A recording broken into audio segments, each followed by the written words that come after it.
21세기를 지속 가능하게 하는 다양한 문제를 다루셔서 하나의 고전이 되어버린 마당을 나온 암탉을 쓰신 우리 황선미 선생님과 많은 분들은 모이지 않았지만 더 가깝게 더 깊게 이야기를 나누는 시간을 갖도록 하겠습니다.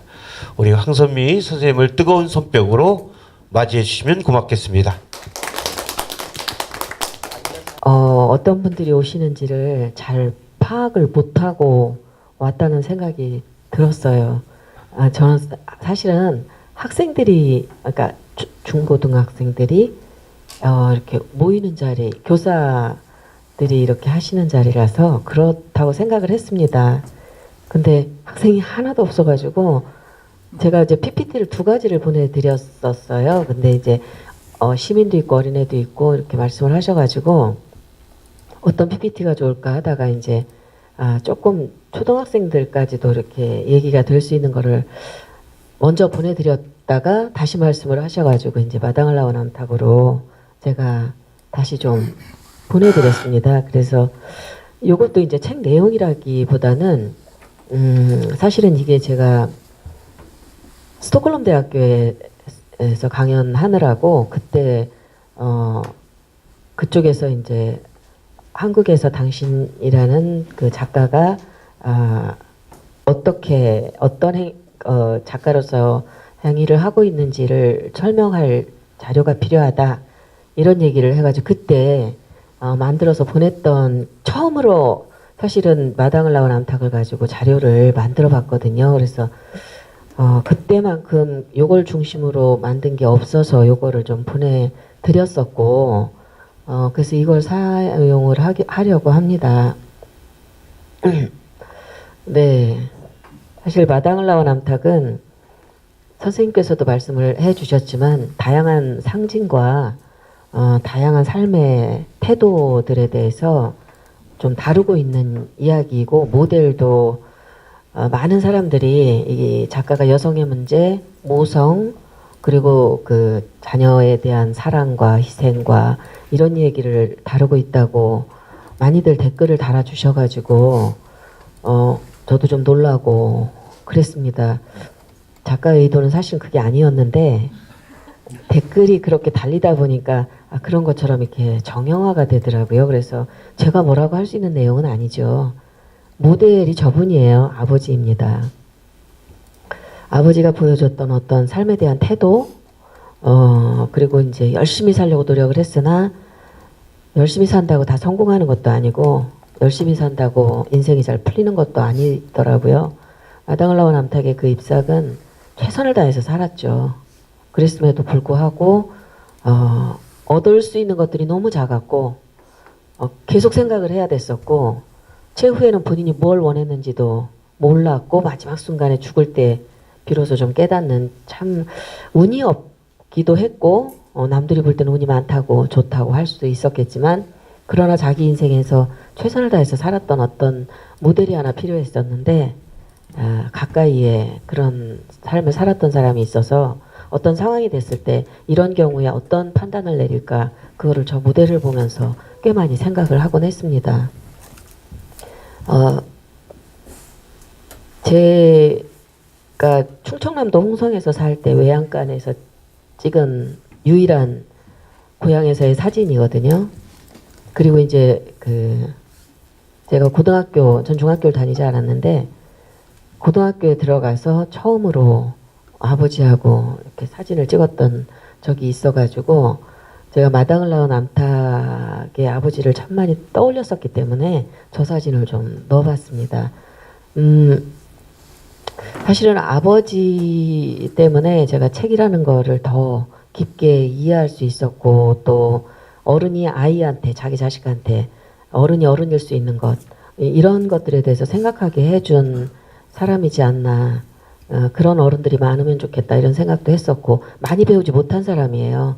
우리 아버지는 학교도 그때 소학교 2학년 정도밖에 못 다니셨던 분이고 소학교 2학년 다니다가 황달에 걸려가지고 한참 아팠대요. 그런데 아프고 나서는 학교로 보낸 게 아니라 지게를 지워서 밭으로 내보내더라. 이 서러움이 평생 있으셨어요. 그래서 그게 배움의 전부였다고 말씀을 하셨는데도 시를 참 잘 쓰셨어요. 그러니까 그런 감수성이 굉장히 좋은 분이었는데 인생은 잘 풀리지 않았거든요. 저 또 다른 남자와의 그 사진은 어떻게 보면 좀 뭐라 그럴까 억하심정 내지는 이제 기록이기도 하고 해서 넣었는데 그래도 좀 부유하게 살았던 그 고향에서의 그런 삶을 끝장내버린 그 보증 서달라고 했던 우리 외삼촌이에요. 그러니까 집안에서 그렇게 문제가 생겼을 때는 그걸 받아낸다든지 따진다든지 이럴 수가 없죠. 그러다 보니까 평생 가난 속에서 자식들을 고생시키고 본인도 힘들고 이런 삶을 살 수밖에 없었던 분인데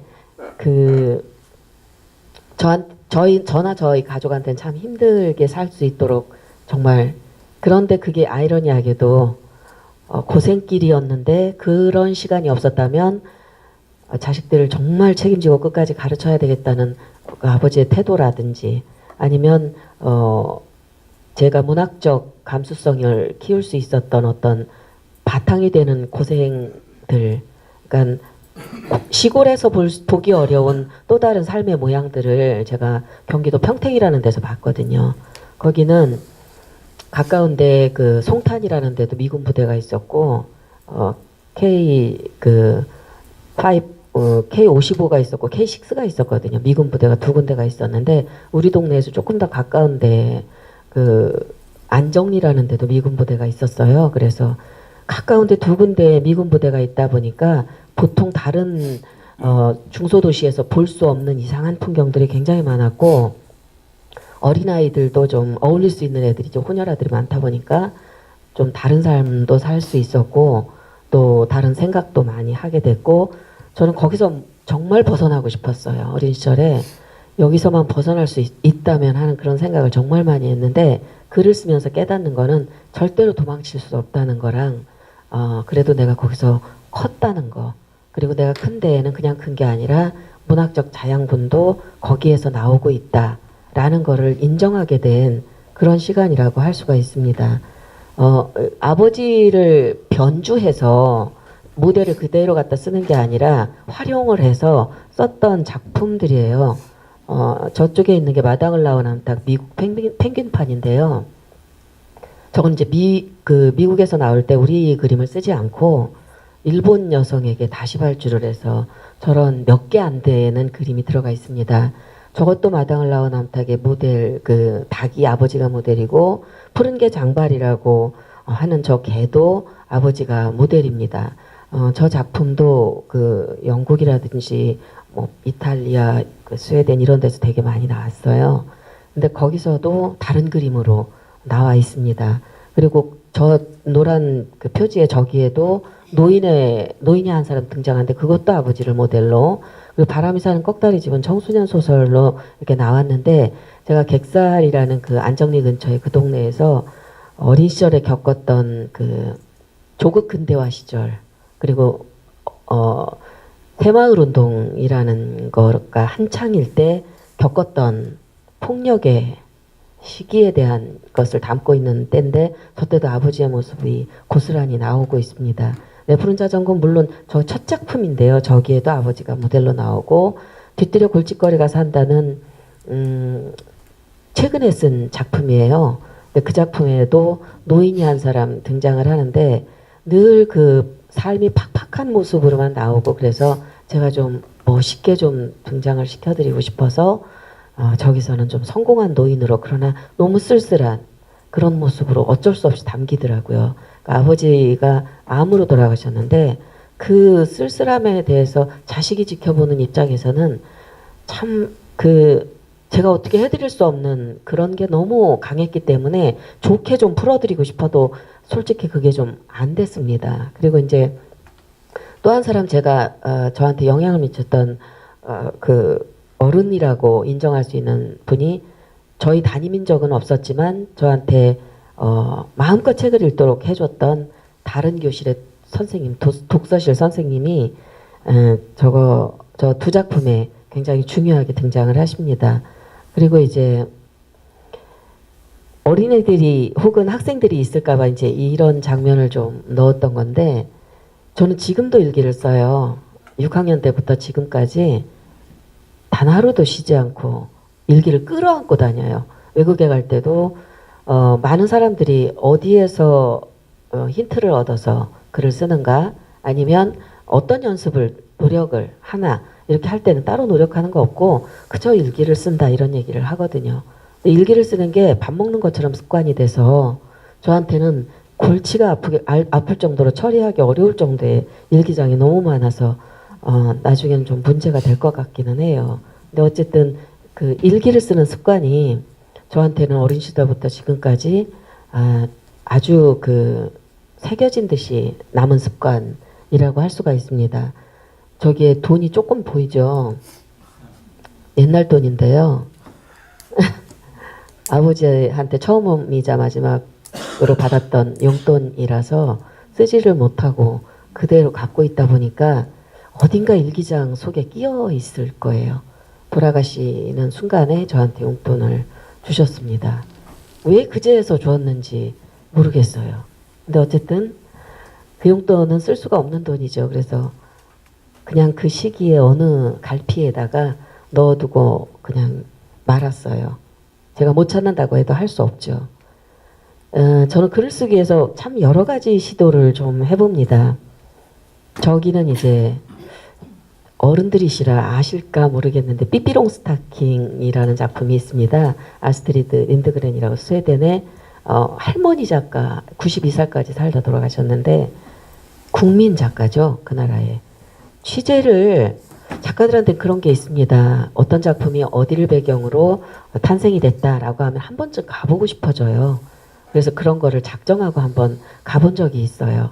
4개 나라의 5군데를 15일 동안 찾아다니면서 작가들이 어떤 배경에서 어떤 작품을 어떤 작가적 고뇌를 가지고 써내게 됐는가를 추적하는 그런 시간을 한번 가져봤는데, 저기는 어쨌든 린드그렌의 그 집도 옆에 좀 어디 있고, 이거는 이제 뮤지엄이에요. 그 사람의 작품이라든지 영상물이라든지 하는 많은 것들을 모아놓고 꽤나 넓은 그 숲에, 자작나무 숲에 그 작품에 나오는 그런 경찰서라든지 뭐 이런 동네 집이라든지 하는 조그만 그 작품 속에 등장하는 모든 것들을 아이들 키높이에 맞춰서 숲속에 다 늘어놨거든요. 그래서 동네 하나가 있죠. 그래서 아이들이 아무 때나 와서 놀고 가는 그런 곳인데, 여기를 한번 가보고 싶어서 찾아갔는데, 이상하게 저랑 같이 갔던 편집자가 예약도 못하고 아무것도 못하더라고요. 그래서 일단 부딪혀보자 하고서 갔는데 그거를 몰랐어요. 이 북유럽에는 12월 중순, 11월 초만 되면 모든 문화적 행사가 스톱되더라고요. 이 기온과 그 너무 일찍 어두워지는 데다가 밤이 길어지는 시기라서 이런 것들이 그때 이미 끝나버린 거를 모르고 그냥 무턱대고 가서 그런데 저는 더 좋은 경험을 했고, 요번에도 제가 스웨덴에서 한 3개월 동안 강연 때문에 강연도 하고 취재도 하고 이런 것 때문에 있었거든요. 그때도 갔는데 조금 실망스러운 거는 너무 유명하니까 상업화가 돼가지고 좀 어려웠습니다. 저런 거는 제가 이제 의도를 가지고 쓴, 일부러 인권이라든지 아이들의 어떤 복지에 대한 거, 그리고 또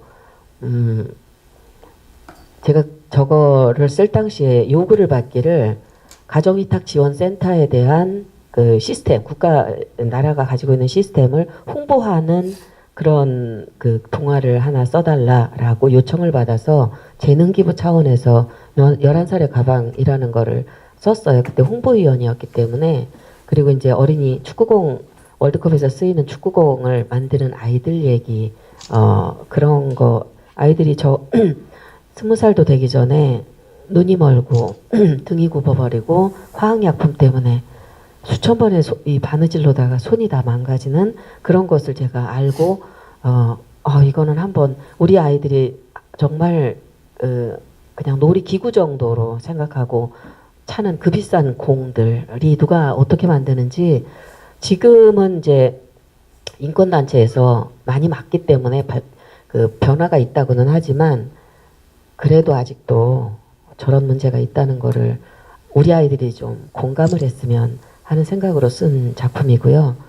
또 이제 여러 가지 왕따 문제라든지 이런 것도 좀 다루곤 했습니다. 그리고 의도를 가지고 하는 또 한 가지 일이 이런 거예요. 이제 우리 땅에 대해서 같이 좀 고민하고 알아보자 하는 것 때문에 시작한 5권짜리 기획입니다. 제일 먼저 DMZ를 갔어요. 박광자 씨가 죽는 바람에 허락을 받기가 너무 어려워서 요청하고 나서 1년 반을 기다렸다가 DMZ를 들어갈 수가 있었어요. 우리가 갈 수 있는 데 이제 판문점, 땅굴 요 정도인데 DMZ를 실제로 들어가는 거는 우리나라의 허락이 아니라 유엔의 허락을 받아야 돼요. 그래서 그거를 기다렸다가 검열 다 하고 자기 차도 못 들어가고 지정해주는 차에 타고 지정해주는 곳까지만 가서 취재를 하는 그런 거를 해봤습니다. 그래서 그 안에 학교가 있거든요. 전교생이 6명이에요. 제가 있을 때 지금 폐교가 안 됐는지 모르겠는데 대성동 초등학교라고 그 DMZ 안에 대성동에 사는 진짜 아이는 1명이고 5명이 유학생이었어요. 서울에서 오고 고양시에서 오고 인천에서 오고 이런 아이들 6명으로 이루어진 1학년에 1명, 2학년에 1명 이런 식으로 학년에 1명씩인 그런 학교가 상징적으로 있었어요.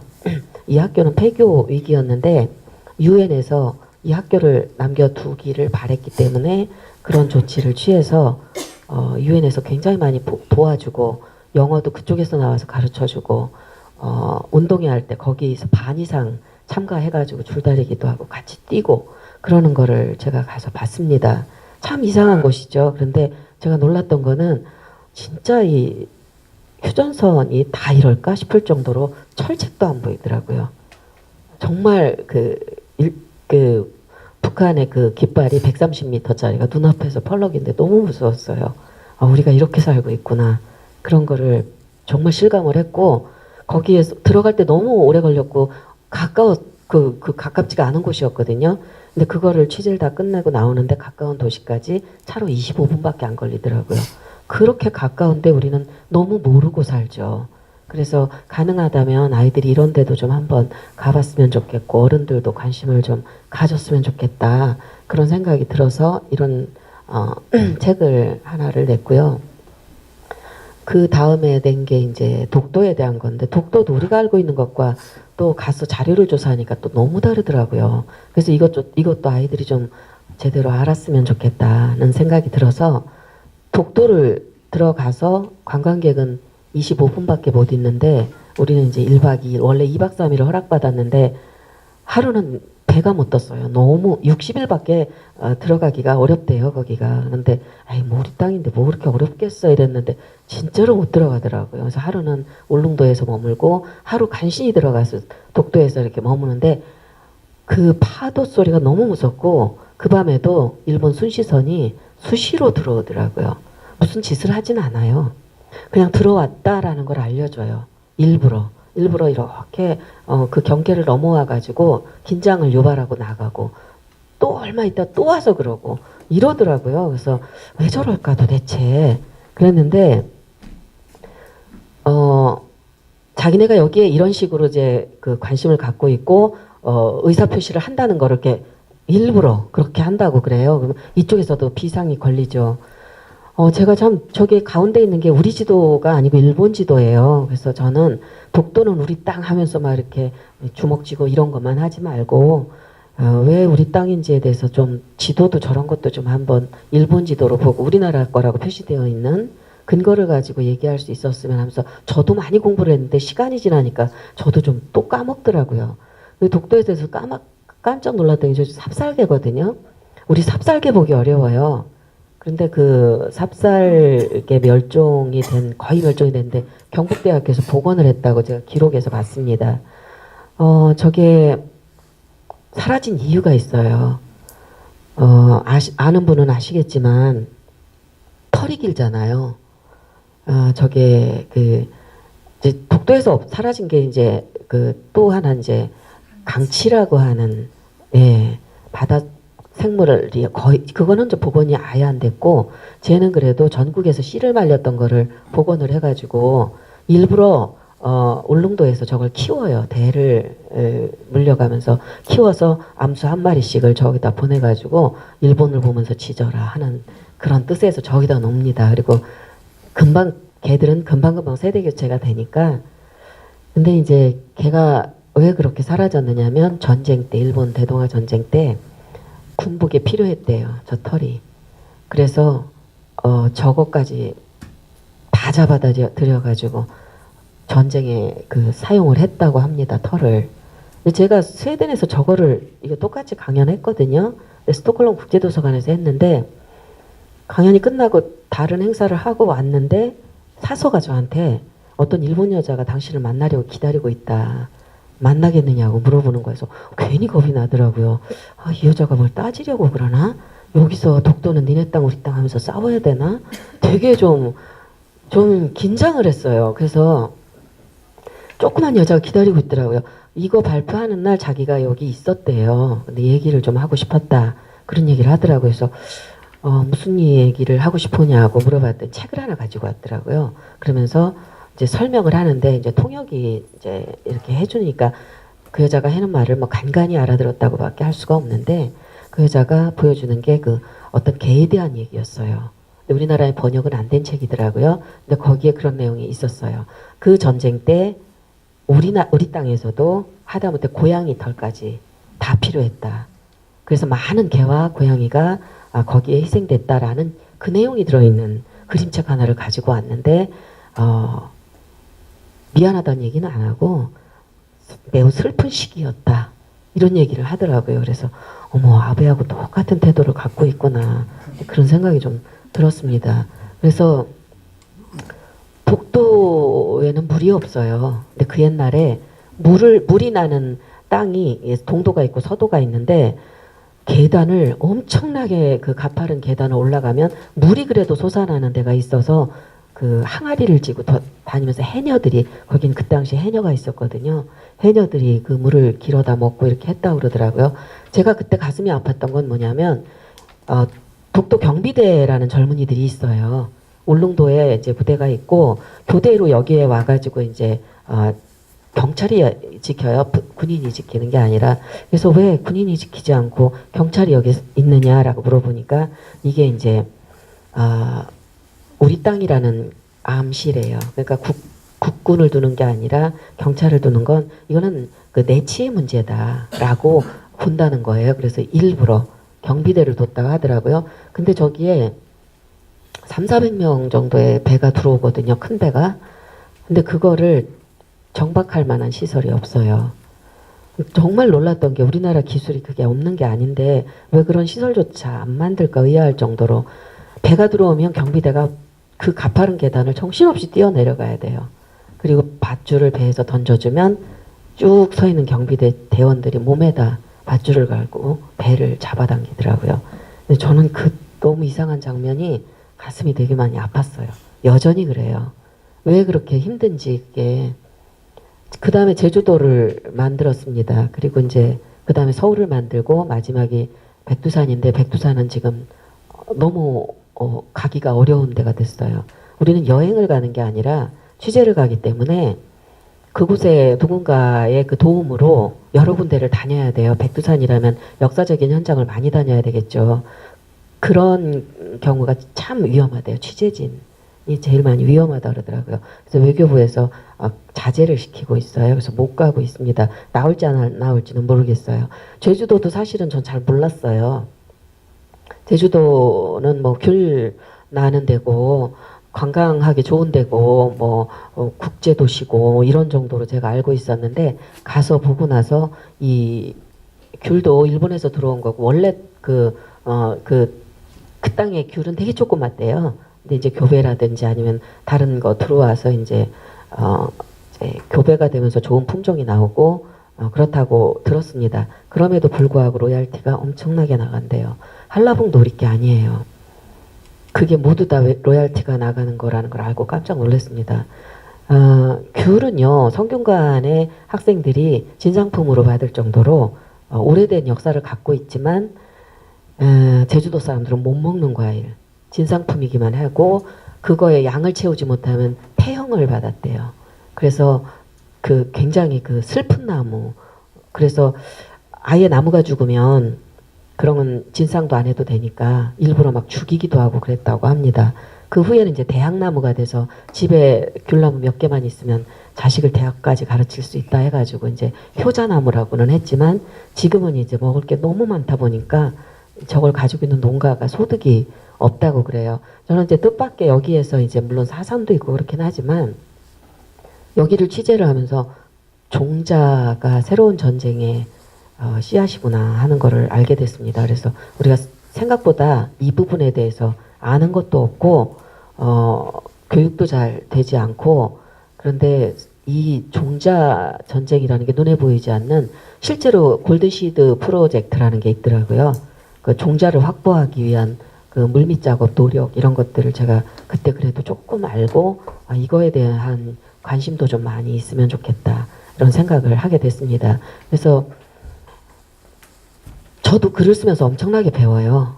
공부 많이 하고 뭐 배워도 자꾸만 까먹고 그러기는 하지만 많이 노력하면서 아이처럼 배워요. 그리고 배운 거를 활용해서 글도 쓰고 조금이라도 필요한 책이 됐으면 그런 생각을 하면서 작업을 하고 있습니다. 이제 마당을 나온 암탉이 이제 오늘 주요 테마이다 보니까 마당을 나온 암탉은 참 이제 23년 됐어요. 나온 지가. 제가 23년 차고 마당을 나온 암탉이 18년이 됐어요. 그래서 이제 곧 20년이 되는데 저는 참 감사한 건 20년이 됐는데도 죽지 않고 살아서 감사하고 29개 나라의 번역이 됐거든요. 그래서 그것도 참 감사하고 제가 인스타그램을 잘 하지는 않지만 출판사에서 하도 하라고 그래서 잘 할 줄도 모르는데 그걸 열었어요. 그랬는데 그거를 딱 열자마자 저기 아랍권에서 진짜 황선미 작가냐고 하면서 이렇게 연락을 시도한 사람이 있었습니다. 그런데 본인이 그린 암탉을 보내주는 거예요. 진짜 못 그렸긴 했지만 저 굉장히 놀랐어요. 제 책이 레바논에서 나오기는 했지만 그래도 이런 반응이 그렇게 금방 올 줄 몰랐거든요. 제 얼굴도 그리고 암탉도 그리고 한글도 틀렸지만 참 열심히 한글로 꼭꼭 눌러 쓴 그런 거를 보내줘가지고 깜짝 놀랐습니다. 그래서 어느덧 그래도 독자를 좀 갖고 있는 책이고 나름 여러 가지 기록도 좀 갖고 있고요. 저로서는 매우 감사하기도 하고 많은 사람들이 아직도 얘기를 해주니까 네. 마당을 나온 암탉은 아까도 말씀드렸듯이 이제 모델은 그냥 어떤 사람이에요. 자기가 누구인지 자기 인생에 대해서 부끄럽지 않으려고 열심히 최선을 다해서 살았던 그냥 중년 어떤 사람입니다. 그런데 사실 소재 자체는 이제 만화책보다 얻었거든요. 친구네 집에 가가지고 그 집 아들이 보는 만화책을 보다가 한 6칸 정도의 짧은 만화인데 그냥 진짜 만화가 아니라 어려운 거를 쉽게 좀 전달해 주려고 중국 고사를 쉽게 풀어가지고 아이들한테 들려주려고 한 대원출판사 만화였습니다. 예, 그런데 그게 지금도 있는지 모르겠지만 그 당시 저는 그게 되게 충격이었어요. 길들여진 오리는 자기 알을 품지 않는다 라는 내용이 들어있는 거였습니다. 저는 몰랐던 사실이기도 했고 길들여진다는 것에 대해서 별로 그렇게 생각해 본 적이 없거든요. 오리를 가까이서 본 적도 없었고 먼저 얻은 소재는 그거였어요. 그런데 참 신기하게도 이게 운명인지 저한테 정말 좋은 소재가 오려고 그랬던 것인지 6시 내 고향에서 닭에 대한 소재를 또 봤어요. 그래서 어떤 할머니가 6시 내 고향 거기 나오셨는데 암탉에 대한 얘기를 하더라고요. 자기가 키우고 있는 암탉에 대해서 요 닭이 알을 낳고 품을 때가 되면 여기에서 털이 저절로 빠져 이런 말을 하더라고요. 저는 그것도 또 몰랐었는데 여기에서 털이 저절로 빠진다는 거예요. 털은 우리 엄마가 닭 잡을 때 봐도 그렇고 그렇게 쉽게 빠지는 게 아닌데 털이 저절로 빠진다? 근데 그나마도 덜 빠지면 자기가 부리로 뽑는데요. 그렇게 하고 그 빨갛게 드러난 피부로 알을 품는다는 거예요. 그 말을 듣는데 너무 놀랐어요. 그러니까 며칠 전에 그게 생각이 나더라고요. 둘이 먹이도 비슷하고 같이 살기도 하고 그러는데 오리는, 길들여진 오리는 자기가 낳은 알을 품을 줄도 모른다는데, 아니 이 닭은 어떻게 그런 본능이 아직도 있을까? 그래서 이 두 가지가 충돌하는 것 같은 느낌이 들었습니다. 그래서 멋진 그림책이 될 것 같았어요. 멋진 그림책. 길들여진다는 것, 그리고 누구는 그럴 수 있고 누구는 그럴 수 없다면 그 차이가 뭘까? 이 고민을 엄청나게 했습니다. 그러다가 여기에는 자유의지라는 게 아무래도 있는 것 같다. 결론을 먼저 내놓고 그 다음에는 이제 누구를 주인공으로 할까?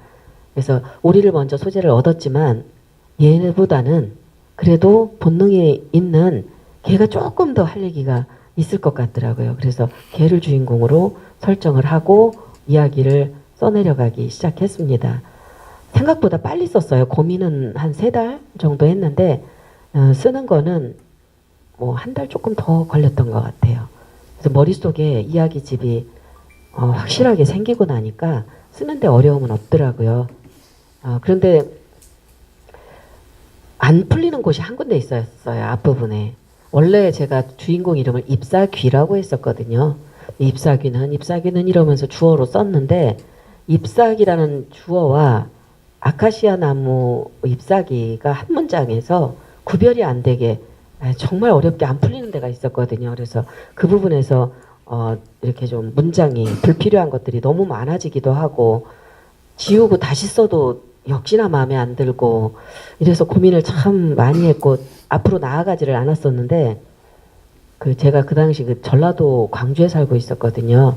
근데 그때 그 고민을 동시를 쓰는 어떤 선생님한테 했더니 그럼 사투리로 바꾸라고, 콩잎삭 깻잎삭 하는 방언이 있는데 그렇게 하라고, 그래서 잎삭으로 이렇게 바꿔가지고 그 부분을 해결을 좀 했습니다. 제가 이 작품을 가지고 외국에서 참 많은 강연을 했어요. 캠브리지 대학에서도 했었고 여러 군데서 여러 나라 대학에서 했습니다. 그런데 그 사람들은 조금 다른 질문을 해요. 그 엔딩에 대한 질문을 많이 하는데 주인공이 죽는 게 충격이라는 거예요. 주인공인데 왜 죽게 했는지 그거에 대해서 얘기를 할 때 이게 당신의 불교, 혹시 종교가 불교인지 아니면 삶에 대한 가치관이 이런지 아니면 남북 분단의 어떤 문제인지 이런 거를 물어봅니다.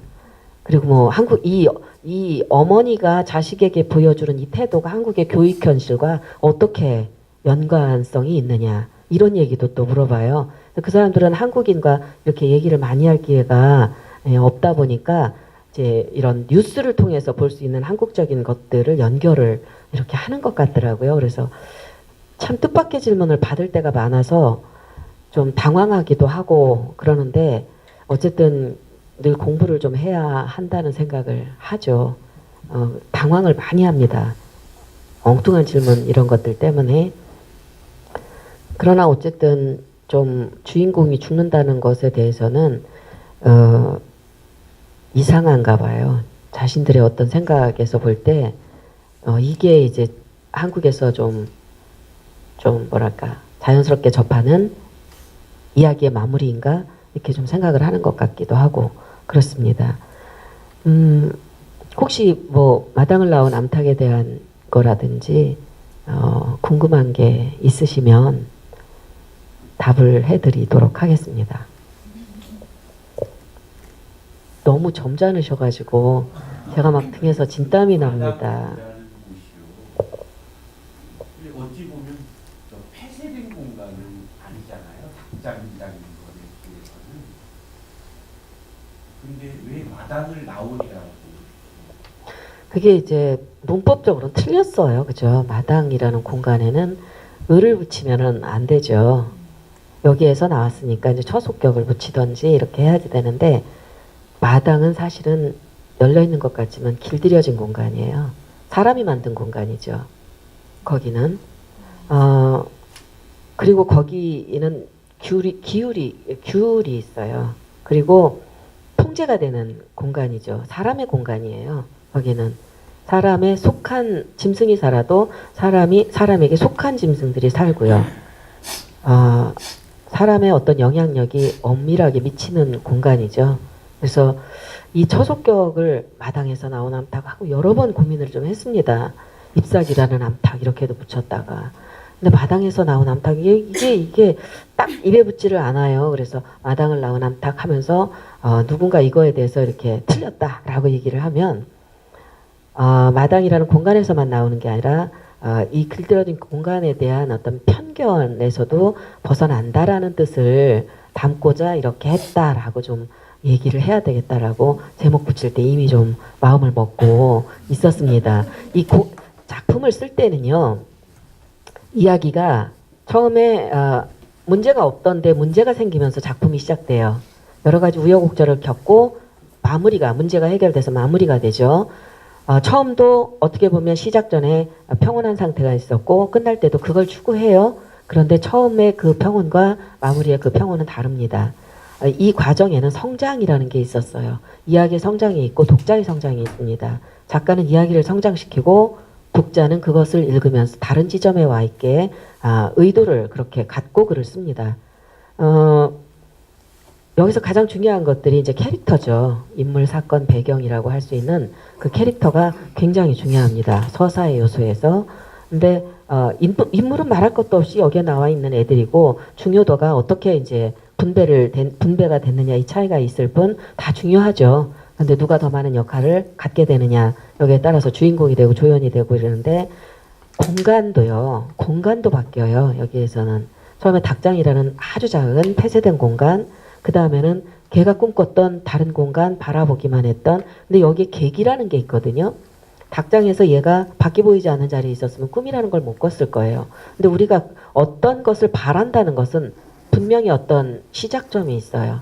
그렇게 할 수밖에 없게 만드는 욕망의 시작점이 있거든요. 근데 얘도 밖이 보이지 않는 자리에 있었으면 당연히 그렇게 살아야 했을지도 몰라요. 근데 어떤 기회, 어떤 다른 지점을 봤어요. 문틈으로. 그걸 통해서 나도 저기 살았으면 하는 꿈을 꾸게 되죠. 그리고 거기가 다인 줄 알았는데 거기 나왔더니 또 다른 억압이 있고 그리고 통제가 있고 그 다음에 배척이 있고 이러다 보니까 거기서는 쫓겨나게 됐죠. 그리고 또 다른 공간으로 갔고 거기는 안전할 줄 알았는데 먹을 것도 많을 줄 알았는데 그만큼의 위험이 사실은 도사리고 있었고 대처해야 됐었고 여기에서 이 주인공은 정말 보잘것없는 털이 빠진 그 목덜미가 뻘건 그런 애로 보잘것없이 있다가 마당으로 나와가지고 배척당하는 애였다가 넌 필요 없어, 넌 폐계야, 네 자리 여기 없어 이런 식으로 배척을 당하다가 들판으로 나가서 더 수척해지지만 얘는 멋있어져요. 제가 한 부분에 그걸 좀 설명을 했습니다. 마르고 늙었지만 당당하고 어쩐지 좀 전하고 달라 보여 하는 얘기를 오리가 하게끔 하는, 그러니까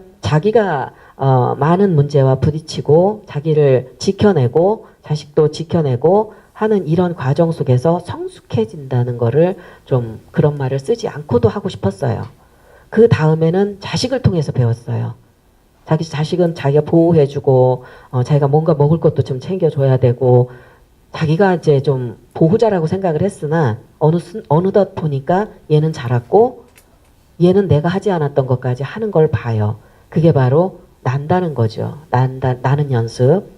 저 어린애도 이렇게 서툴기 시작했는데 나는 왜 그걸 할 수 없었을까? 나한테 날개도 있는데 그런 생각을 하죠. 이 사람들이 이거를 어쩔 수 없어요. 작가하고 독자하고 생각하는 지점이 다른 거는 어쩔 수가 없습니다. 그런데 작가는 단순히 스토리만 생각하면서 글을 쓰는 게 아니라 상징을 가지고 글을 써요. 사람들은 자식을 낳을 수 없는 어떤 모델이 하나 있었어. 그런데 어떻게 입양이라고도 할 수 있고 뭐라고도 할 수 있는 알 하나를 얻었어. 걔를 지극정성 키워가지고 걔가 떠나가게끔 또 해줬어. 대단한 엄마야. 이렇게 생각을 하죠. 그래서 이건 모성에 대한 거야? 자식을 사랑하는 엄마야? 여성의 문제야? 이렇게 얘기를 하시는 거죠. 그건 당연해요. 근데 작가가 쓸 땐 뭐였느냐면 닭이라는 하나의 캐릭터가 있어요. 얘가 꿈꾸는 뭔가가 있어요. 그게 그냥 알이에요. 우리는 이 마음속에 뭔가 있어요. 그걸 알이라고 말할 수 있어요. 그 알은요, 꿈이라는 또 다른 표현인 거고, 구체적인 표현인 거고, 그거에 그냥 형식적인 어떤 장치물이에요. 근데 걔가 크는 거죠. 얘가 욕망하는 대로 변화됐어요. 그리고 날아갔죠. 이거는 하나의 꽃일 수도 있고 소망일 수도 있고 뭐 여러 가지 뭐 꿈과 욕망이 뭐 크게 다른 건 아니지만 꿈이랄 수도 있고 욕망이랄 수도 있고 한 존재가 꿈꿀 수 있는 덩어리 이렇게 다 알을 생각하면 이거를 그렇게 단순하게 그냥 어떤 여성의 얘기라고만 생각하지 않아도 되지 않을까 그렇게 생각합니다. 제가 처음에 도표를 되게 많이 그렸어요. 복잡했어요, 사실은. 얘 이름을 잎사귀라고 지으면 얘는 이렇게 나무 하나에 잎사귀 하나일 뿐인데 그러면 이 나무는 뭐라고 생각해야 되고 나무한테는 뿌리도 있는데 뿌리는 뭐라고 생각해야 되고 열매는 또 뭐라고 생각해야 되나 이런 것까지 다 고민을 하고 답을 달아놓고 이렇게 하고 얘는 잎사귀로 했습니다. 왜 잎사귀냐면 얘는 많은 보통 사람들 중에 하나예요. 그리고 사람들에게는 오랫동안 이어져 온 가계라는 게 있습니다. 인간의 어떤 계보 그거를 그냥 나무라고 생각을 했고 얘는 그 중에 하나예요. 평범한 사람이 주인공이거든요. 잎삭은 대단할 게 없는 그냥 평범한 인물이에요. 그래서 사람들은 살아있는 뭔가를 바라볼 때 꽃이나 열매를 기대하죠. 근데 얘는 그런 것들을 키워주는 인물이에요. 그래서 우리 사이에 우리는 대부분 잎삭과 잎사귀와 같은 역할자들이다. 이런 생각에서 기본적으로 시작을 했고 왜 아버지냐? 우리 아버지가 스타인 적이 없었거든요. 우리 아버지는 열심히 살았지만 한 번도 스타인 적이 없었고 열매도 꽃도 아니었어요. 그냥 무수한 보통 사람 중에 그냥 한 사람이라서 제가 이 나무 속에서 뭔가 이렇게 상상할 때는 열매나 꽃보다는 그냥 잎사귀 하나 정도로 생각할 수밖에 없는 그런 존재였습니다. 네, 이런 얘기가 기본에 깔려 있습니다. 그래서 처음에 편집자가 이 작품을 보고 너무 어렵다 그랬어요. 이건 어린이 책으로 만들 수가 없다. 이건 청소년 소설로 적어도 만들어야 된다. 근데 이게 문학상에서 떨어졌거든요. 떨어진 이유가 동물이 등장하는 얘기를 너무 길게 썼다는 거예요. 그래서 떨어졌어요. 근데 그거를 심사하셨던 분이 대단한 분들이셨습니다. 그래서 저는 엄청나게 좌절했어요. 진짜 많이 좌절했고 늘 떨어졌기 때문에 제가 뭐가 틀렸는지도 몰랐고 도대체 뭐가 틀렸는지 알아야 고칠 텐데 고칠 수가 없었어요. 그래서 이것도 떨어진 작품인데 어쨌든 원래는 창작가 비평사에 주기로 했다가 편집자들과 누가 먼저 우리 집에 오느냐의 차이에서 사계절 출판사가 먼저 왔기 때문에 사계절 편집자한테 이거를 줬습니다. 그리고 창비는 제가 사과하러 갔어요. 근데 어쨌든 이 사계절에서 이거 나올 때 편집자가 너무 어렵다고 했고 적어도 동물농장처럼 청소년 소설로 나와야 된다라고 했는데 제가 싫다고 했어요. 왜냐하면 그 당시 청소년 소설 시장이 지금 같지가 않았어요. 그래가지고 책을 팔 것 같지가 않더라고요. 어쨌든 책이 나오면 잘 팔려야 살거든요. 그래서 책이 좀 팔리려면 동화가 돼야 될 것 같고 그 당시는 고학년 동화에는 칼라가 아니었는데 칼라로 해달라고 요구를 했어요. 그랬더니 마케팅 비용이 얼마고 책 만드는 돈이 얼마가 들고 막 이런 얘기를 하면서 칼라는 도저히 수지가 안 맞고 이런 얘기를 하더라고요. 그래서 저 이제 조금만 주고 그거로다가 책 좀 잘 만들어 달라고 그렇게 얘기를 해서 이런 모양으로 이렇게 나오게 됐습니다. 네.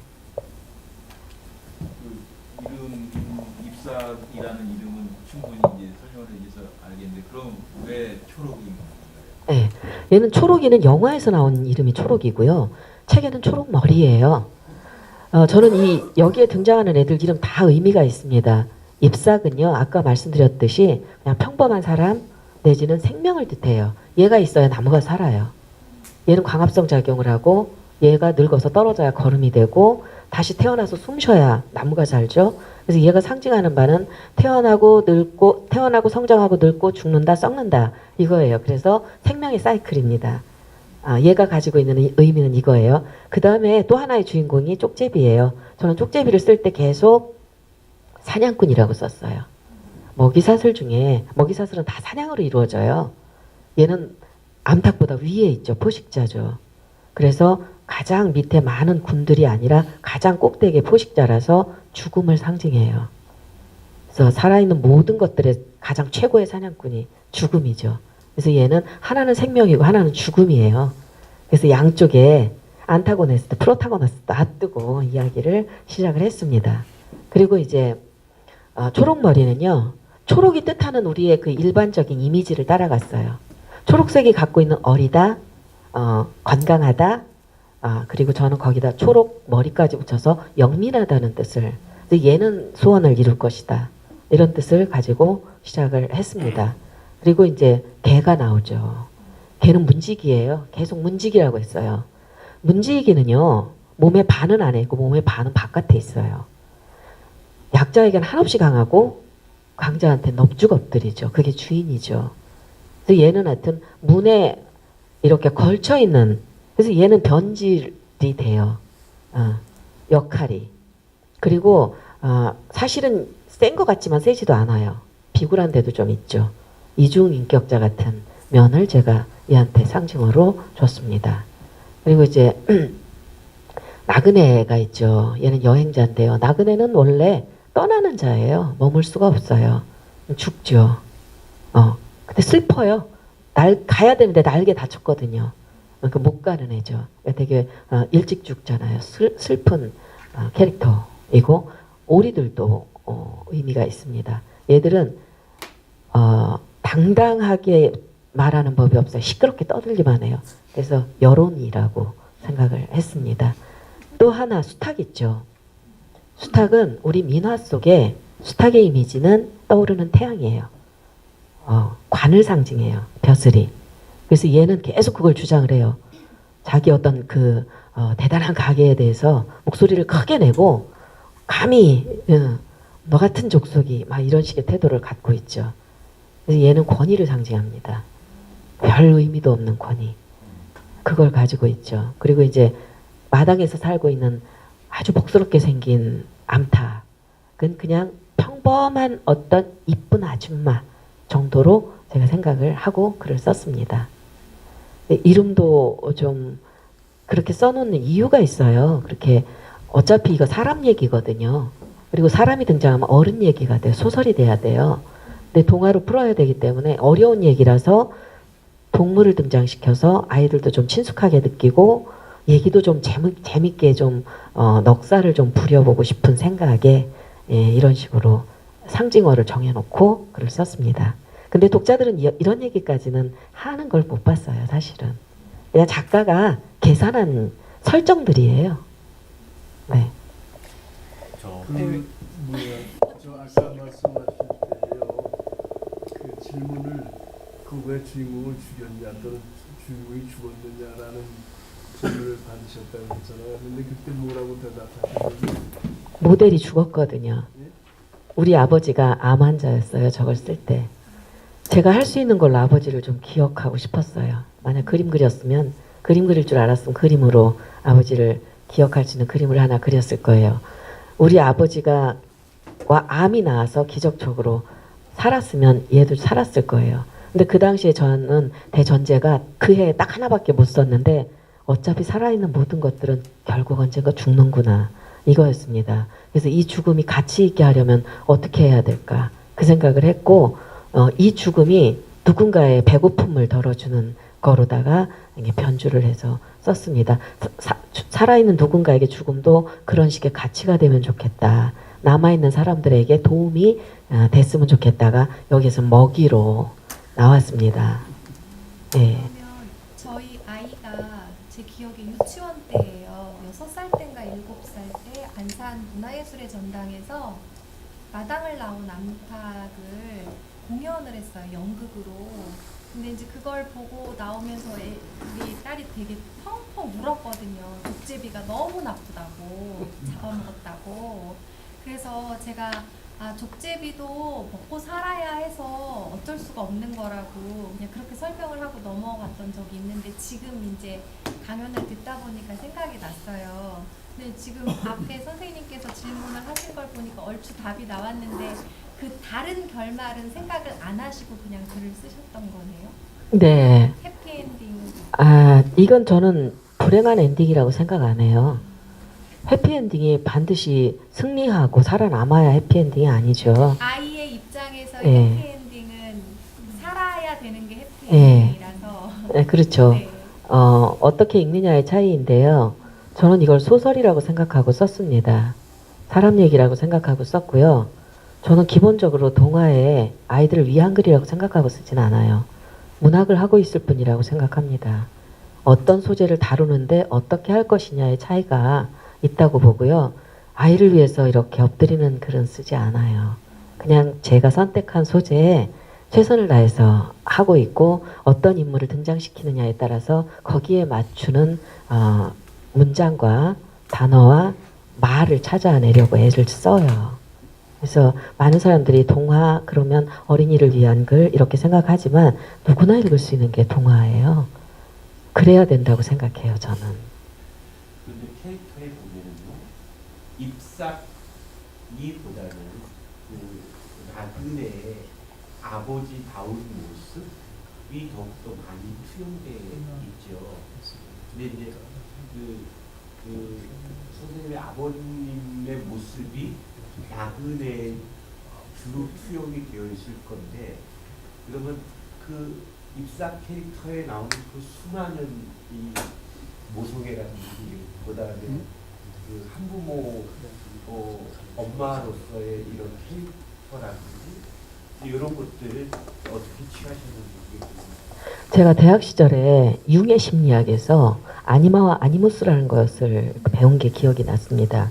여성 속에 들어있는 남성성, 남성 속에 들어있는 여성성에 대한 것을 이 작품에서 좀 담고 싶었어요. 그래서 얘가 어머니지만 어머니처럼만 살아야 되는 건 아니잖아요.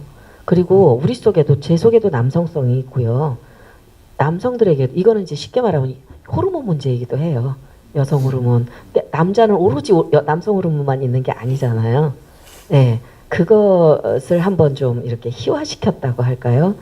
아버지의 모습은 이런 식으로 희생만 하다가 간 모습으로 남기도 하지만 저는 여기에서 우리 아버지가 저한테 보여줬던 엄마가 안 하는 엄마한테서 기대했던 어떤 태도 이런 것들이 오히려 아버지한테서 좀 발견되기도 하고 그래서 예를 들면 어떤 거냐면 제가 이제 중학교를 안 다녔을 때 이제 뜻 있는 선생님들이 야학이라는 걸 하셨거든요. 근데 저는 거기에서 이제 문학이라든지 막 이런 거를 좀 주워 듣고 이렇게 했는데 끝나면 11시가 넘어서 막차를 거의 타고 와야 돼요. 그러면 그때는 정말 안쪽 동네까지 가는 게 무섭죠. 길도 어둡고 잘 되어 있지도 않고 이럴 때는 꼭 아버지가 먼 발치에 랜턴 하나 들고 서 계세요. 그리고 무슨 말을 하지도 않아요. 그냥 거기서 불을 껐다 켰다 하면서 이쪽으로 와라 하는 것 같은 그런 신호를 그렇게 보내셨어요. 그러면은 저는 그냥 조금 몇 발짝 떨어진 데서 그냥 따라가면서도 이렇게 안심을 하고 그랬던 모습. 그런데 가서 보면 엄마는 장사를 아버지 대신 생계 책임지느라 장사를 하셨기 때문에 그런 잔정이 없으시기도 했어요. 어쩔 수 없었는데 아버지가 이제 밥이 식을까봐 아랫목에 묻었다 준다든지 이런 거. 그러니까 저는 그 자상한 어떤 것들이 오히려 아버지한테서 얻는 게 많아가지고 여성 남성이 엄밀하게 구분이 된다고는 생각 안 했어요. 그래서 이렇게 좀 나그네의 그런 오로지 희생한 아버지의 모습으로만 있기도 하지만 이렇게 전투적으로 살기도 하면서도 어떻게 보면 자상함까지 갖춰야 자식을 키우는 그런 잎사귀 모습으로도 그려냈죠. 네.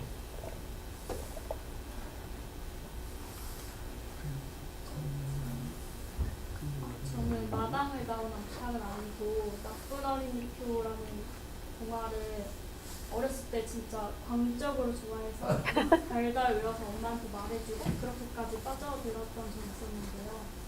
근데 지금은 또 희한하게도 그렇게 자세하게 기억이 안 나고 그냥 큼직큼직하게만 기억이 나더라고요. 지금 다시 읽는다면 그 정도로 빠져들 것 같지는 않고, 근데 선생님이 어린이를 위해 엎드리는 그런 글을 쓰지 않는다고 하셨는데, 그럼에도 선생님이 쓰신 글을 어린이들이 더 많이 읽을 테고 또 위로를 받잖아요. 선생님이 동화로 글을 풀어내시는 이유와 또 어린이를 우선적으로 하실 테니까 가장 중요하게 생각하는 점, 어린이를 위한 글을 썼을 때 그게 궁금해요. 아마도 거기에 이렇게 빠져들었다고 할까요? 그런 지점에는 공감이라는 게 굉장히 크게 작용을 했을 거예요. 글을 쓸 때 그 공감이라는 게 우리한테도 큰 숙제예요. 어느 지점에서 뭘 가지고 공감하게 만들 것인가. 저는 여기에서 어떤 사건을 대하는 주인공의 그런 심리 묘사 이런 거를 굉장히 중요하게 생각하면서 글을 씁니다. 어쩌면 얘가 무슨 일을 당하고 나서 혼자 막 고민하고 이렇게 힘들어하고 이러는 부분에서 좀 마음을 이렇게 좀 뭐랄까 나눴다고 할까요? 그랬을지도 몰라요. 근데 이 사건이기 때문에 이런 식으로 쓴 거예요. 사실은 우리 아들이 4학년 때 겪은 일이거든요. 딱 걔처럼 제가 속상했어요. 딱 걔처럼 억울했고 걔처럼 뭐라고 좀 얘기하고 싶었고 그런 마음 때문에 이렇게 썼습니다. 3학년으로 했는데 4학년 때 실제로 그런 일이 그 반에 나쁜 어린이표, 착한 어린이표 이 두 가지가 진짜로 있었어요. 그래서 선생님이 주는 그거를 제일 많이 받는 애가 우리 아들이었거든요. 그러니까 이제 규범 속에 못 들어가는 애인 거예요, 얘가. 그러다 보니 하지 말라는 걸 자꾸 하게 되는데 제가 그래서 너무 화가 나가지고 얘한테 도대체 학교 생활을 어떻게 하는지 내가 선생님한테 가서 물어볼 거라고 이렇게 얘기를 했거든요. 그랬더니 얘가 난 엄마 아들이고 나에 대해서 내가 잘 아니까 나한테 물어보라고. 그럼 왜 남한테 물어보려고 하냐고. 그래서 깜짝 놀랐어요. 그 말이 좀 정확해가지고 제가 했던 말에 대한 반성, 그건 폭력이었거든요. 때리지만 않았지 사실은 굉장히 겁을 준 말이고 협박하는 말이었고 그걸 그 자리에서 제가 반성을 좀 했습니다. 그리고 도대체 왜 받는지 물어봤어요. 도대체 왜 그렇게 딴 애보다 많이 받니? 그랬더니 아니 화장실이 급하면 뛸 수도 있고 이런 거지. 선생님은 물어보지도 않고 일단 준다는 거예요. 그거에 대해서 얘는 나름 할 말이 많더라고요. 그래서 제가 거기다 나쁜 선생님표 이렇게도 막 적었는데 우리 아들은 그런 방법을 찾은 건 아니고 무조건 반장하고 친하면 된다. 이렇게 생각을 했고 제가 그걸 이렇게 자주적인 애가 좀 됐으면 좋겠다는 생각에서 그런 거를 생각해서 넣었는데 그 부분에서 되게 통쾌함을 애들이 느꼈다고 해요. 그래서 자기도 이렇게 나쁜 엄마표, 나쁜 아빠표 이렇게 줬다가 되게 혼나고 그랬던 적이 있다고 아이들한테 듣기도 하고 그랬습니다. 감사해요. 저 아까 선생님께서 29개국의 이제 번역판이 이제 출간됐다고 했는데, 근데 이제 번역판이 출간할 때 가장 큰 문제점은 한국적인 감성과 뭐 이런 언어적인 유의나 이런 부분을 과연 그 나라의 말로 이제 표현하는 데 있어서 상당히 많은 한계를 가질 수밖에 없는데 어떻게 그 한계를 극복할 수 있었던 이렇게 저는 여러 나라 언어로 번역이 된 걸 확인할 재주가 없어요. 제2외국어를 못 하거든요. 그래서 어떤 훌륭한 분이 잘 해주셨겠거니 이렇게 좀 생각을 하는 편인데요. 과정에서 몇 가지를 확인한 바는 있어요. 저는 그 번역을 공부하는 대학생들에게 혹은 이제 고등학생들도 그런 경우가 있을지 모르니까 이런 얘기를 좀 해주고 싶은 생각이 많이 들어요. 우리는요, 그림책보다도 굉장히 나쁜 조건 안에서 수출을 할 수밖에 없거든요. 그림책은 그림만 가지고도 스토리가 좀 어느 정도 이렇게 잡혀가지고 외국 사람들이 우리나라 책을 뭐 그림만 보고도 계약하는 경우가 있어요. 근데 이 서사가 있는 글책은요, 요만큼이라도 번역을 하지 않으면 상대방에게 무슨 말인지 전달해 줄 수가 없거든요. 그러니까 이 번역가들이 우리한테는 정말 많이 필요하고 그것도 정말 잘하는 그 번역가들이 문학적으로 그런 분들이 엄청나게 많이 필요한 상황입니다. 현실이 그래요. 근데 그 일이 너무 어렵다는 사실이고 제가 미국의 이 펭귄 출판사가 엄청 크잖아요. 근데 여기에서 우리나라 책 첫 번째로 한 게 이 마당을 나온 암탉이거든요. 근데 저게 나온 뒤부터 유럽에 있는 나라 수출은 그때부터 이루어졌어요. 그러니까 우리나라 사람이 번역을 해서 그쪽으로 간 게 아니에요. 미국이라는 명함을 갖고 간 거예요. 이 부분이 좀 씁쓸하죠. 미국이라는 나라에서 펭귄이라는 데서 출판을 했다고 하니까 그때부터는 이 에이전트가 일하기가 훨씬 수월하다고 그 얘기를 했습니다. 그런데 이게 어떤 식으로 가느냐면 미국에 있는 영어판이 또 한 번 번역이 되는 방식이에요. 이탈리아나 뭐 그리스나 스웨덴이나 핀란드나 이런 데는 영어 책을 가져다가 또 한 번 번역하는 방식이니까 그게 원작과 어떤 정도의 거리감이 있는지는 저는 잘 몰라요. 그 부분은 확인이 저는 어렵고요. 아마도 이게 두 가지가 다 되는 사람하고 앉아서 해야 그게 확인이 되지 않을까 싶기는 한데 일본어 번역할 때가 제일 문제가 컸어요. 일본이 제일 먼저 번역하겠다고 왔던 데거든요. 그런데 되게 늦게 나왔어요. 근데 그때 어떤 문제가 있었느냐면 한국에 한 번도 오지 못했던 할머니 한국 사람이 이거를 번역을 맡으셨어요. 조청년 쪽에 일을 하시는 분의 우리나라로 못 들어오죠. 그런 분들 지금은 오실 수 있나 모르겠는데 그때는 오실 수가 없었어요. 근데 이분이 그거를 본인이 하겠다고 이렇게 하셔갖고 일본에도 어린이책이 많이 가지 않았던 때라서 번역물이 들어오면 그분이 다 하셨나 봐요. 그래서 그분이 이렇게 번역을 하셨는데 야마모토라는 편집자는 한글을 읽을 수 있는 분이에요. 그래서 교보에 와서 본인이 사갖고 간 책이었거든요. 그래서 번역을 이분한테 맡겼는데 전주교대에서 국어 교육을 받으셨대요. 그래서 얼마든지 읽으세요. 그래서 이거를 이분한테 번역을 맡겼는데 번역문을 보니까 본인이 아는 원서하고는 너무 차이가 컸던 거예요. 그래서 문제 제기를 했죠. 왜 옵션으로다가 한국의 그림을 그대로 그 페이지에 얹는 게 옵션이었는데 당신의 번역문은 한 배 반이었거든요. 그러니까 그림을 어떻게 얹어야 될지도 모르겠거니와 문제점이 많다. 그래서 몇 군데 지적을 이렇게 하셨는데 그분이 받아들이지를 않으셨어요. 그래서 문제가 아주 커졌습니다. 그래서 이쪽에서는 책을 내고 싶으니까 다른 번역가를 찾았어요. 그래서 거기에 와가지고 일본어를 공부한 젊은 여성에게 번역을 다시 한번 맡겼어요.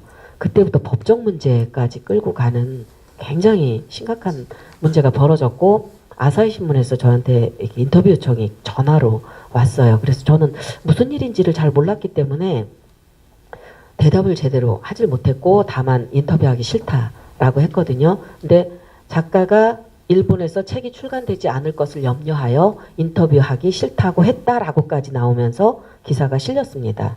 어디 뒤져보면 그 내용도 있을 거예요.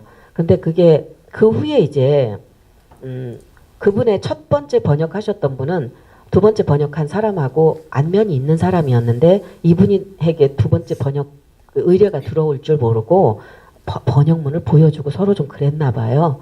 그랬는데 이쪽에서 번역문을 이제 출판사에다 줬을 때 이걸 가지고 번역하겠다 하니까 문제가 커졌죠. 그래서 그때 그분이 하신 말씀은 이 사람이 내 번역문을 훔쳐갔다라는 식으로 해서 이렇게 굉장히 심각하게 이렇게 했는데 결국은 그러면서 계약서의 출간 시기를 다 지나게 됐어요. 그러니까 그 출판사 평범사라는 데고 지금 100년이 넘은 출판사예요. 거기에서 사장님, 마케터, 야마모토 몇 사람이 이제 왔습니다. 어떤 문제가 있는지 설명하려고. 그래서 이제 야마모토 씨가 노트를 폈더라고요. 노트를 펴면서 뭐가 지금 문제였는지를 설명을 하는데 제가 지금 기억나는 게 일본이 우리보다 조금 낮은 데 있어요. 이렇게 그분이 그분이 사는 데가 좀 그랬나 봐요. 그런데 제가 찔레나무 밑에서 알 품는 장면을 묘사했어요. 찔레나무 덤불 속에서 알 품는데 그 나라에서는 찔레나무가 그 위도상 안 산대요. 그래서 그냥 나무라고 하면 어떠냐, 덤불이라고 하면 안 되느냐 이런 거. 그 다음에 저는 이제 그 저수지 표현을 많이 했어요. 저수지 이렇게 해서 이제 잎사귀 가가지고 자유롭게 사는 공간인 것처럼 저수지라고 했는데 제가 워낙에 주남저수지 책을 열심히 보면서 그 부분을 묘사를 했어요. 그런데 저수지라고 저는 우리는 그렇게 얘기를 하니까 뭐 우포늪도 저수지잖아요. 그래서 그 정도를 상상하면서 저수지라고 썼는데 거기에서는 그거를 변기자 씨가 이제 저수지라는 걸 직역을 해서 이렇게 썼을 때 이들이 연상할 수 있는 건 댐이래요. 댐. 사방이 콘크리트로 막혀 있는. 그래서 이거를 늪으로 아니면 못으로 연못할 때 못으로 고쳐주기를 요구했을 때 함부로 손대지 마라 이렇게. 그러니까 이제 문화적인 차이가 있는 걸 용인하지 않았을 때 생기는 것들이 많이 좀 있더라고요. 그리고 이제 초승달과 금음달 우리는 엄밀하게 단어가 나뉘어져 있죠. 근데 거기는 요렇게 생기거나 요렇게 생긴 달은 초승달이래요. 금음달이란 말이 없대요. 그러니까 왜 분량이 늘어나느냐? 금음달이 없으니까 금음달을 설명하는 말이 필요한 거예요. 원작이 없는 문장을 많이 쓰신 거죠. 그런 거는 설명을 들었으니까 이 번역의 문제를 제가 아는 거지 아니면 저도 모르죠. 네. 이게 우리가 갖고 있는 한계예요. 근데 영어로 책을 내는 사람은 전 세계를 독자로 보고 책을 낸대요. 우리는 굉장히 작은 시작. 여기가 이제 우리한테 이제 시장인데 영어로 쓰는 작가도 있을지 모르겠지만 대부분은 우리 글로 쓰잖아요. 누군가 번역해주지 않으면 넘어야 할 산이 너무 많아요. 그래서 이 부분이 많이 나아져야 합니다. 네. 그래서 되게 많이 놀랐으면서도 예, 그냥 뿌듯했습니다. 네, 감사합니다. 아유 감사합니다. 시간이 많이 지났죠, 선생님? 혹시 뭐 다른 질문 없으십니까? 예. 다음 주인가 책에 나도 알고 있는데요. 예, 한국에 있는 아동 청소년에 대한 공부에 관심이 많잖아요. 욕심이 있고 왜 책을 읽어야 되는지 청소년들이나 학부모님들에게 해주고 싶은 말씀이 있다면 잘 해주시면 감사하겠습니다. 정말 어떻게 보면 이렇게 책을 읽어야 합니다. 뭐 위대한 사람들의 옆에는 항상 책이 있었어요. 이런 얘기는 너무 많이 하고 너무 많이 이렇게 듣고 이래서 이제는 뭐라 그럴까 너무 낡은 표현처럼 느껴질 정도인데 불변의 진리인 건 또 맞죠. 책을 좀 읽었던 우리 둘째와 책을 전혀 읽지 않았던 우리 첫째의 차이가 제가 아주 정말 가까이서 깨달은 바라서 책을 읽으면 그래도 얼마나 표현에 이렇게 좀 고급스러운지 그리고 남들과의 관계에서 그래도 괜찮은 사람으로 보여줄 수 있는 그런 정도를 확보했다는 거 이런 거를 제가 둘째를 보면서 조금 확인을 하고 큰아이 경우는 이게 이제 책을 통해서도 얻을 수 있는 것들이 너무 적었다 보니까 표현하는 데에도 이렇게 좀 어린애 같은 데가 있어요. 고급스럽게 구사하지 못하는 단어 선택에서도 안타깝기는 한데 어떻게 하겠어요. 읽지 않아서 그런 걸. 그런데 누구나 다 책을 좋아할 수 있다고 강요할 수는 없어요. 책을 좋아하는 사람도 있고 책을 아무리 읽어도 잘 친해지지 않는 사람 분명히 있죠. 그걸 강요할 수는 없고 강요했을 때 더 안 좋아요. 가능하면 자연스럽게 좋아지고 스스로 찾아서 읽는 것이 되고 읽고 나서 뭔가 해보고 싶은 그런 욕망이 생겼으면 그게 제일 자연스러운 거니까. 근데 여기에는 어른들의 간섭이 우리는 계속 따라오거든요. 이렇게 해라 저렇게 해라 이걸 읽어라 이러면서 읽었는데 왜 몰라 좀 어떻게 좀 해봐 이런 게 너무 많이 있다 보니까 하나의 숙제처럼 돼버렸는데 저는 그래요. 순수하게 그게 좋았으면 좋겠고 그래서 자연스럽게 행복해하면서 읽었으면 좋겠고 읽고 나서는 스스로 뭔가를 해볼 수 있는 욕망에 시달렸으면 좋겠고 잠깐이라도 좋으니까 나도 좀 써봤으면 나도 작가가 되고 싶어 이런 생각도 좀 한번 해보고 그런데 책이 있었으면 좋겠어요. 저는 많이 읽어라 읽어야 좋다 이런 얘기를 함부로는 못할 것 같아요. 이것도 기호이기 때문에 자연스럽게 친해지고 정말 깊이 읽고 그래서 책을 통해서 뭔가를 해볼 수 있는 사람들이 나왔으면 누구의 강요가 아니라 스스로 선택한 것으로서 그렇게 되기를 바랍니다. 저 마지막 예. 저 역시 이제 글을 써야 할 때가 좀 있습니다. 좋든 싫든 써야 할 때가 있는데 정말로 쓰기 싫을 때가 많거든요. 근데 예, 혹시 선생님께서는 정말 글이 안 써질 때 어쩌면 너 정말 글 쓰기 싫었을 적도 분명히 있었을 것 같은데 그에 관련된 이야기 한번 들어보고 싶습니다. 어떻게 극복하셨는지 아니면 선생님만의 이런 슬럼프를 극복하는 방법이 있는지. 정말 죄송하게도 저는 제가 하는 일 중에 글 쓰는 게 제일 좋아요. 네. 그리고 저는 지금도 이제 이런 쪽에 강의를 정기적으로 하고 있는데 주제를 매주 주거든요. 아주 짧은 글을 쓰도록 주제를 주는데 5매에서 10매짜리이기 때문에 아주 정말 짧은 거예요. 다들 쉽게 생각하는데 그거를 일주일 동안 해내는 게 나중에 너무 짐스러워갖고 다들 너무 힘들어하거든요. 근데 분명히 글 쓰고 싶은 욕망에 시달리는 때가 있어요. 일주일 중에 잠깐은. 그 시간을 놓쳐버리는 사람들은 글을 못 쓰죠. 근데 그 욕망에 시달릴 때는 자다가도 벌떡 일어나서 써야 되고 그런 사람들이 결국은 글을 쓰죠. 진짜 좋아야 해요. 힘든 일입니다. 좋아하지 않는 사람들은 사람들이 피고름으로 글을 쓴다고 이렇게 얘기를 하는데 그것조차도 기뻐서 하는 소리라야 진짜 작가일 거라고 생각해요. 선생님 제가 마지막으로 질문. 예. 마지막에 이어주겠습니다. 선생님께서 어느 일기장애가 있을 아버지께서 주신 돈이 있잖아요. 이 돈이 그냥 단순히 돈이 아닐 것 같다는 생각이 들거든요. 그래서 아버지께서 남긴 어떤 유산이 아니었을까. 그런데 그 돈을 그 유산을 찾으실 생각은 없으신가요?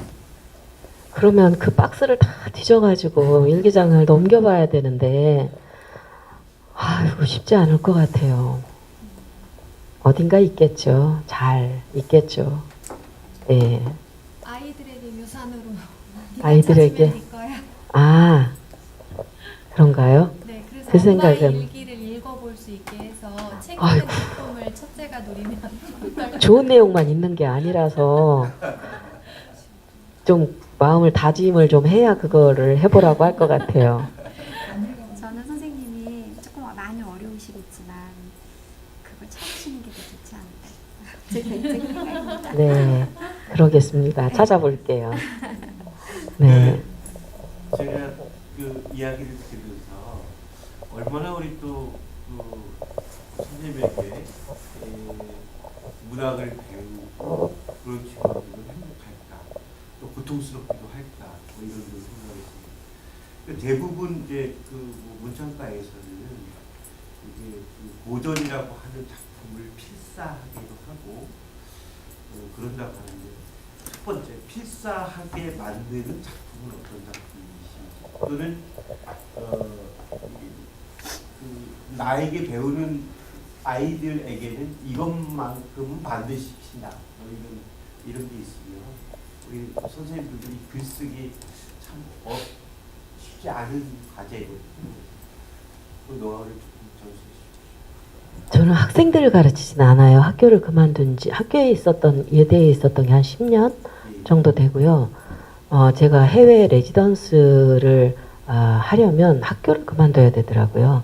이제 3, 4개월씩 나가 있어야 되는데 학교 다니면서는 그게 어려워서 학교를 그만두고 개인적 경험 좀 쌓고 싶고 그래서 이제 그걸 그만두고 타 단체에서 하는 일이에요. 그래서 어린애들은 없어요. 근데 저는 필사를 한 번도 안 해봤거든요. 근데 필사를 하는 사람들이 있으시더라고요. 저는 왜 하는지는 모르겠어요. 그래서 선생님 질문에는 제가 정말 이렇게 외람되다 생각이 드는데요. 제가 필사를 해본 적이 없기 때문에 하는 사람, 그거를 했다는 사람들도 많이 있거든요. 그래서 왜 하는데? 그럼 문장에 도움이 될까봐 하신대요. 그 도움이 되나요? 그러면 도움이 됐다는 사람들도 있고, 엄마가 시켜서 하니까 잘 모르겠다고 하는 애들도 있고, 이렇거든요. 근데 그게 사람에 따라 다른 것 같아요. 저처럼 그럴 시간에 차라리 내 거 쓰겠다라는 생각이 있는 사람이 있는가 하면 그런 게 또 도움이 된다고, 제 거 많이 베꼈다고 하는 학생들도 좀 있었거든요. 그래서 도움이 된다면 해야죠. 그게 한 가지 방법만 있는 건 아니니까. 그런데 저는 그런 거 이제 필사도 중요하지만 어차피 우리는 누군가의 작품을 읽으면서 경험을 쌓아요. 습작도 해보는 것도 누군가 작품을 읽으면서. 그런데 그중에 자기가 좋아하는 작가를 선택해서 읽겠죠. 코드가 맞는 작가들이 있거든요. 다 좋지는 않아요.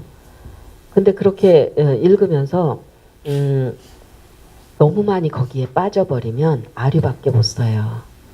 그러니까 어느 순간에는 벗어나서 자기만의 어떤 표현들을 하려고 노력해야 되지 않나, 그렇게 생각합니다. 그래서 누군가와 이렇게 그룹을 지어가지고 활동하는 것도 너무 오래 길면 그것도 그렇게 썩 좋기만 한 건 아니고, 누군가한테 너무 오래 지도를 받으면 그것도 그분의 어떤 패턴을 받아들이게 되는 어쩔 수 없는 상황이 되니까 그것도 경계를 좀 해야 될 필요가 있고, 어차피 작품이라는 거는 다른 것이 나와야 되거든요. 똑같은 건 나올 필요가 없어요.